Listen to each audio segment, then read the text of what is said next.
High. শুরুতেই আমি একটা ঘটনা শেয়ার করি আপনাদের সাথে। হয়তো আপনাদের বুঝতে সুবিধা হবে। কিছুদিন আগে আমি আমার এক ফ্রেন্ডের বাসায় গেলাম। ওখানে যাওয়ার পর আমার ফ্রেন্ড হচ্ছে আমাকে একটা জিনিস দেখালো। তারা হচ্ছে ১ থেকে ১.৫ বছর বা ২ বছর হবে একটা বাড়ি তৈরি করছে এবং এই নতুন বাড়িতে হচ্ছে ওয়ালের পাশ দিয়ে একটা ক্র্যাক চলে আসছে। পরে আসলে ও আমার কাছে আগে জানতে চাইলো যে এত দ্রুত কেন এই ওয়ালটা ফেটে গেল? কমসে কম তো ৫ বছর বা ১০ বছর যাবে। ও আমাকে বলতেছিল যে খুব ভালো একজন মিস্ত্রি দিয়ে বাড়িটা তৈরি করছে এবং খুব ভালো একজন কন্ট্রাক্টর দিয়ে হচ্ছে এই বাড়িটা তৈরি করা। বাট ১-১.৫ বছর যাইতে না যাইতেই হচ্ছে ওয়ালটা ক্র্যাক চলে আসছে। পরে আরকি আমার কাছে জানতে চাইলো যে কেন এত তাড়াতাড়ি ওয়ালটা ফাটলো?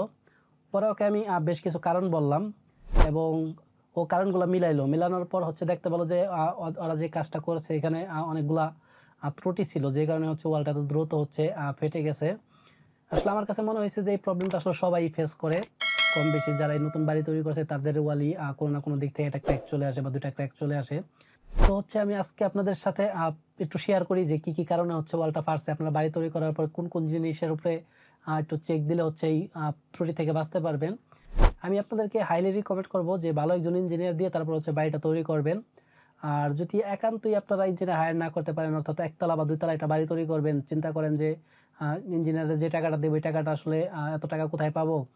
ওরকম যদি মনে করেন যে একজন ভালো ইঞ্জিনিয়ার আপনি হায়ার করতে পারবেন না, সেক্ষেত্রে বাড়ি তৈরি করার আগে আমাদের চ্যানেলে সতর্কমূলক অনেকগুলা ভিডিও দেওয়া আছে। আপনারা যদি এই ভিডিওগুলো দেখেন, আমি অন্তত আপনাদেরকে বলতে পারবো আপনাদের চারপাশে আশেপাশে যারা বাড়ি তৈরি করেছে, তাদের মধ্যে হচ্ছে যারা ইঞ্জিনিয়ার ছাড়া বাড়ি তৈরি করেছে তাদের তুলনায় আপনাদের বাড়িটা অনেক বেশি নিরাপদ এবং অনেক বেশি সুন্দর হবে। এটা অন্তত আমি আপনাদেরকে নিশ্চয়তা দিতে পারি। বাড়ি তৈরি করার আগে আমরা যে সতর্কমূলক হচ্ছে কিছু ভিডিও দিয়ে রেখেছি আপনাদের জন্য এই ইউটিউব চ্যানেলে। আপনারা হচ্ছে এই ভিডিওগুলো নিয়মিত দেখে তারপর হচ্ছে বাড়িটা তৈরি করতে পারেন। তাইলে হয়তো আপনারা কোন জায়গায় হচ্ছে মিস্ত্রি বা কন্ট্রাক্টররা হচ্ছে তাড়াতাড়ি করার জন্য ভুলগুলা করে, সেটা আপনারা নিজেরাই ধরতে পারবেন। আমি ইঞ্জিনিয়ার ফেরদৌস খান। আপনারা ইনফরমেটিভ ভিডিও পাওয়ার জন্য আমাদের চ্যানেলটি সাবস্ক্রাইব করে আমাদের পাশে থাকুন। আর আর্কিটেক্ট এবং সিভিল ইঞ্জিনিয়ারিং নিয়ে যারা পড়াশোনা করেন অথবা পড়াশোনা শেষ করেছেন, তাদের জন্য একটা গুড নিউজ আছে শেষের দিকে। সো আমরা শেষের দিকে হচ্ছে গুড নিউজটা দেব। ওকে, আমরা মূল টপিকে চলে আসি। আমি অন্তত আপনাদেরকে গ্যারান্টি দিয়েই বলতে পারি যে আপনারা যদি আমাদের দেখানো পদ্ধতিগুলো ফলো করে বাড়ি তৈরি করেন, সেক্ষেত্রে আপনাদের বাড়ির ওয়ালে ক্র্যাক আসবে না বললেই চলে। একদম মোটামুটি সিকিউর থাকতে পারবেন। আর আমরা বাড়ি তৈরি করার সময় না জেনে যে ভুলগুলা করি, আজকের পর থেকে এই ভুলগুলো আর করব না কখনোই। যেহেতু আজকের ভিডিওটা আপনারা দেখবেন এবং দেখার পরে হচ্ছে সচেতন হবেন। সো এই ভুলগুলো যদি না করেন, মোটামুটি নিশ্চিত থাকতে পারেন আপনাদের ওয়াল অনেক বেশি সিকিউর থাকবে। সো চলুন আমরা হচ্ছে মূল বিষয়গুলো জানি যে কি ভুলের কারণে হচ্ছে আমাদের ওয়ালগুলো ফাটে এবং কি ভুল না করলে হচ্ছে ওয়ালগুলো অনেক বেশি সিকিউর থাকবে।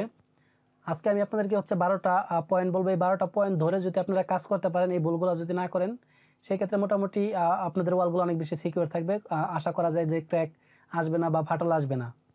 ওকে, ১ নাম্বার পয়েন্ট, আমরা ইটের গাঁথনি তৈরি করার জন্য যে ইটগুলো হচ্ছে ব্যবহার করব, এই ইটগুলা কমপক্ষে ১২ ঘন্টা পর্যন্ত পানিতে ভিজিয়ে রাখার চেষ্টা করব এবং ইটগুলোকে এমন পরিমাণ পানি খাওয়াবো বা এমন পরিমাণ পানি যেন শোষণ করতে পারে, যেন ইটের গাঁথনিটা আমরা যখন গাঁথবো তখন যেন ইটের গাঁথনির জন্য আমরা যে মশলাটা তৈরি করব, এই মশলা থেকে যেন কোনো ধরনের পানি ইট না শোষণ করে।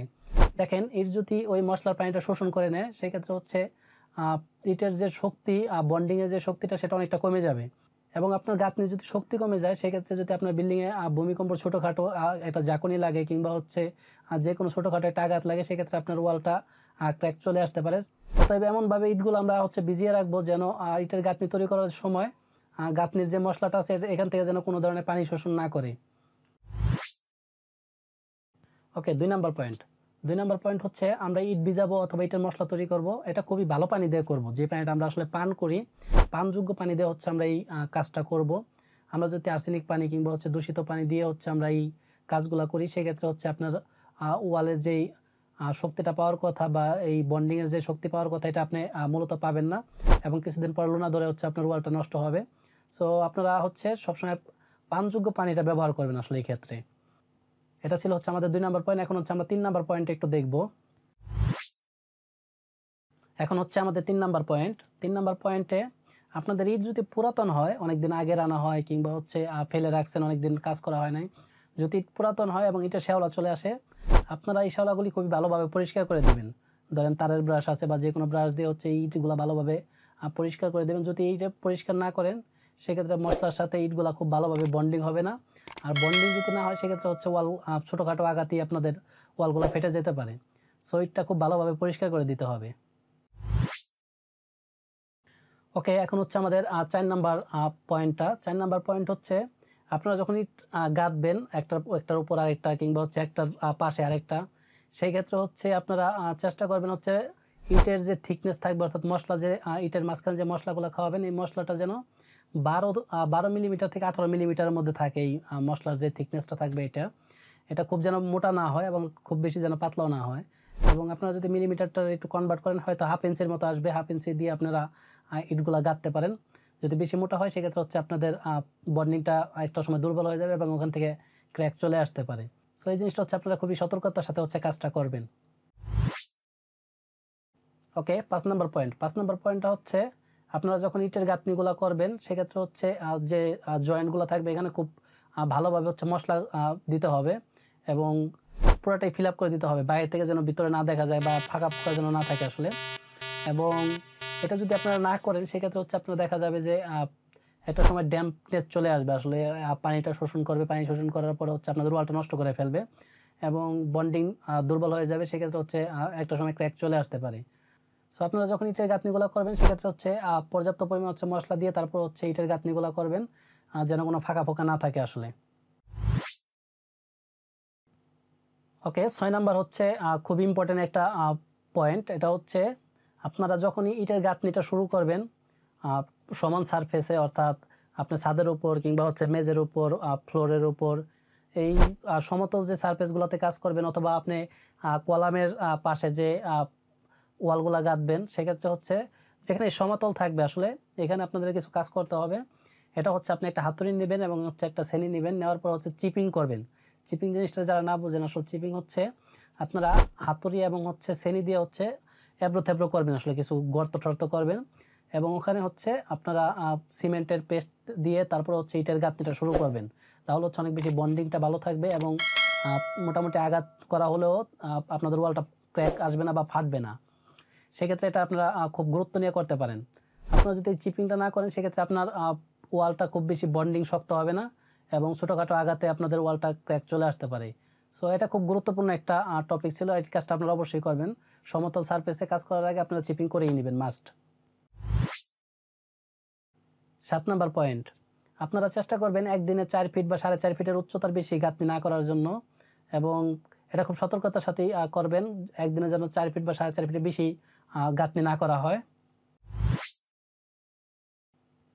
8 নাম্বার পয়েন্ট, আপনারা নতুন যে ওয়ালটা করবেন, ওয়ালের গাঁথনিটা তৈরি করবেন, এটা কমপক্ষে 7 দিন খুব ভালোভাবে কিউরিং করবেন। কিউরিংটা হচ্ছে আপনি পর্যাপ্ত পরিমাণ হচ্ছে পানি দিয়ে ভিজিয়ে রাখবেন আসলে ওয়ালগুলা এবং এটা চেষ্টা করবেন যেন ওয়ালগুলো না শুকাইতে পারে এমন পরিমাণ হচ্ছে সবসময় ভিজিয়ে রাখার চেষ্টা করবেন আসলে। সাধারণত গ্রাম অঞ্চলে কিংবা হচ্ছে মিস্ত্রিরা সকালে একবার বা সন্ধ্যায় একবার পানি দিতে বলে, কিন্তু আপনারা যতটুকু পারেন বেশি ভিজিয়ে রাখার চেষ্টা করবেন। এক্ষেত্রে আপনারা হচ্ছে পাটের যে ছালাগুলো আছে ওগুলো হচ্ছে ইউজ করতে পারেন বা বিভিন্ন নরম কাপড় জাতীয় যে জিনিসগুলো আছে যেগুলো আসলে একবার ভিজালে অনেকক্ষণ পর্যন্ত ঠান্ডা থাকে এবং ভিজা থাকে, এই জিনিসগুলো হচ্ছে আপনারা ব্যবহার করে কিউরিংটা করতে পারেন। 9 নাম্বার পয়েন্ট, আপনারা যে ইটের নতুন গাঁথনিটা তৈরি করবেন চেষ্টা করবেন 7 দিনের মধ্যে এখানে কোনো ধরনের ঠোকাঠুকি না করার জন্য কিংবা হচ্ছে গ্রুপ না কাটার জন্য এবং 7 দিনের মধ্যে কোনো ধরনের আঘাত করা যাবে না। 7 দিন পর থেকে আপনারা গ্রুপিং বা যে কোনো ধরনের কাজ টাজ করতে পারেন। কিউরিং টিউরিং করার পরে একটু বন্ডিংটা শক্ত হওয়ার পর তারপরে হচ্ছে বাকি কাজ করতে পারেন। চেষ্টা করবেন 7 দিনের মধ্যে কোনো ধরনের আঘাত না করার জন্য ওয়ালের মধ্যে। 10 নাম্বার পয়েন্ট, 10 নাম্বার পয়েন্টটা মোটামুটি ইম্পর্টেন্ট। আপনাদের যদি হচ্ছে 10 ইঞ্চি ইটের গাঁথনি প্রয়োজন হয় কোথাও, সেখানে হচ্ছে আপনি যে মশলার রেশিওটা তৈরি করবেন সেটা হচ্ছে 6/1 দেওয়ার চেষ্টা করবেন, অর্থাৎ 6 ব্যাগ বালির সাথে 1 ব্যাগ সিমেন্ট দেওয়ার চেষ্টা করবেন অথবা 6 বালতি বালির সাথে 1 বালতি হচ্ছে সিমেন্ট দিবেন। এবং যদি আপনার ওয়ালটা 5 ইঞ্চি গাঁথনি হয় সেখানে হচ্ছে আপনি 5:1 ব্যবহার করবেন, অর্থাৎ 5 ব্যাগ বালির সাথে 1 ব্যাগ হচ্ছে সিমেন্ট ব্যবহার করবেন। আর যদি কোনো কারণে আপনাদের ওয়াল 3 ইঞ্চি গাঁথনি করা প্রয়োজন হয়, ধরেন আপনার যে 3 ইঞ্চি চ্যাপ্টা করে হচ্ছে আপনার ইটগুলো হচ্ছে গাঁথা প্রয়োজন হবে, সেক্ষেত্রে আপনারা চেষ্টা করবেন 3:1 ব্যবহার করার জন্য, অর্থাৎ 3 ব্যাগ বালির সাথে হচ্ছে 1 ব্যাগ হচ্ছে সিমেন্ট ব্যবহার করবেন। এভাবে আপনারা তৈরি করে নিতে পারেন। ওকে, 11 নম্বর পয়েন্ট। 11 নম্বর পয়েন্ট হচ্ছে আপনারা যখন ইটের গাঁথনি গাঁথবেন একসাথে যেন উপরের লাইন এবং নিচের লাইনে হচ্ছে একসাথে দুইটা জয়েন্ট না পড়ে। একটা ইটের পেট বরাবর বা মাঝখানে হচ্ছে আরেকটা ইটের জয়েন্ট হবে, এভাবে হচ্ছে মূল যে ইটের গাঁথনিটা হয় এভাবে গাঁথার চেষ্টা করবেন দুইটা জয়েন্ট যেন একসাথে না পড়ে। আর আপনারা চেষ্টা করবেন যে এক ওয়ালে হচ্ছে একাধিক কোম্পানির ইট ব্যবহার না করার জন্য, কারণ হচ্ছে আপনি যদি একাধিক কোম্পানির ইট ব্যবহার করেন সেক্ষেত্রে আপনাদের মশলার পরিমাণটা বেশি লাগতে পারে। আপনারা একটা বাড়ি তৈরি করার ক্ষেত্রে বিভিন্ন ধরনের কোম্পানির ইট ব্যবহার করতে পারেন, ওটা কোনো সমস্যা না, কিন্তু এক ওয়ালে এক কোম্পানির ইটই ব্যবহার করবেন, কারণ এক একটা কোম্পানির ইটের সাইজ কম বেশি হইতে পারে বা বিভিন্ন হয়ে থাকে অনেক সময়, সেক্ষেত্রে এটা একটু অ্যাভয়েড করবেন, তাহলে আপনার মশলার পরিমাণটা অনেকটা বেঁচে যাবে এবং খরচটা বেঁচে যাবে। 12 নম্বর পয়েন্ট, সব শেষ পয়েন্ট এবং হচ্ছে এটা খুবই গুরুত্বপূর্ণ একটা পয়েন্ট।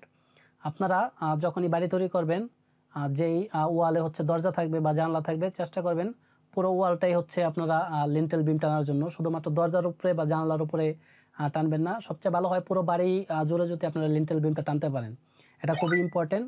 এটা যদি না করেন সেক্ষেত্রে হচ্ছে আপনার ওয়ালগুলা কোনা দরজা বা জানালার ওই কোনা বরাবর হচ্ছে ওয়ালটা ক্র্যাক আসতে পারে। এবং আপনারা চেষ্টা করবেন নিচের দিকে হচ্ছে একটা সিল বিম টানার জন্য, লিন্টেল বিমের মতোই চিকন করে হচ্ছে জানালার নিচের দিকে হচ্ছে একটা 3 ইঞ্চি বা 2.5 ইঞ্চি বা 3.5 ইঞ্চি হচ্ছে একটা বিম টানতে পারেন। পুরো ওয়ালটা, যেই ওয়ালে হচ্ছে জানালা থাকবে এই বরাবর হচ্ছে আপনারা পুরোটা টেনে দিতে পারেন, সেক্ষেত্রে হচ্ছে আপনার ওয়ালে যে ক্র্যাকটা আসবে সেটা আসার সম্ভাবনা খুবই কম থাকবে আসলে। বাই দ্য ওয়ে, আপনাদের জন্য একটি সুখবর আছে। যারা আর্কিটেক্ট বা সিভিল ইঞ্জিনিয়ারিং নিয়ে পড়াশোনা করেন বা শেষ করেছেন, তাদের জন্য আমরা একটি বিশেষ কোর্স চালু করেছি। আমাদের এই কোর্সটি করলে আপনি একজন দক্ষ সাইট ইঞ্জিনিয়ার হিসেবে কাজ করতে পারবেন এবং যে কোনো কনসালটেন্সি ফার্মে ভালো বেতনে দক্ষতার সাথে আর্কিটেক্ট ডিজাইন, স্ট্রাকচারাল ডিজাইন সহ যে কোনো কনস্ট্রাকশন কাজ করতে পারবেন। আমাদের এই কোর্সে আপনাকে বেসিক টু অ্যাডভান্স করে গড়ে তুলব। আমরা আপনাদেরকে যা যা শেখাবো তা হচ্ছে AutoCAD, 2D, SketchUp, 3D, 3ds Max, 3D, rendering, estimate, manual and Excel sheet, structural design, manual and Excel sheet, STAAD Pro, ETABS, Lumion সহ আর্কিটেক্ট ডিজাইনের খুঁটিনাটি এবং কনস্ট্রাকশন কাজে এআই এর ব্যবহার। বাই দ্য ওয়ে, আপনাদের জন্য আরও একটি সুখবর হচ্ছে, আমাদের কাছে কোর্স করার পর যারা আগ্রহ নিয়ে কাজ শিখতে পারবেন তাদেরকে আমাদের নিজস্ব কনসালটেন্সি ফার্মে জব দেওয়া হবে।